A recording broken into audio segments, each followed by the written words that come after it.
kultura naging pamana at kabuhayan sa kanyang 102nd birthday ngayong araw.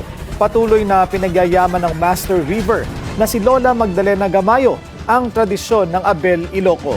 Narito ang agenda report ni Bernard Ver.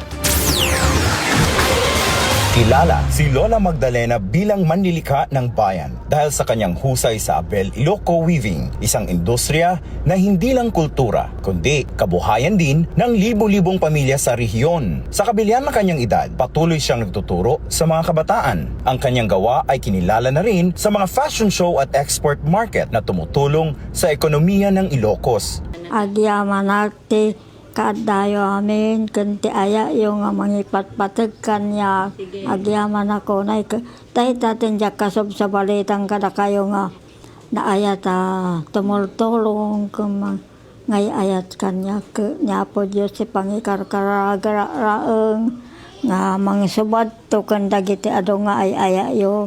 Ayon sa LGU, ang pagdiriwang ay paalala na ang pagpapanatili ng tradisyon ay maaari ring maging puhunan sa turismo at negosyo.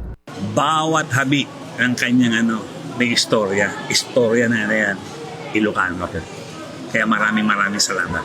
Ipinapakita ni Lola Magdalena na ang kultura kapag pinagyaman ay nagiging pamana at oportunidad. Para sa agenda, Bernard Ver, Billionaire News Channel, Ilocos Norte.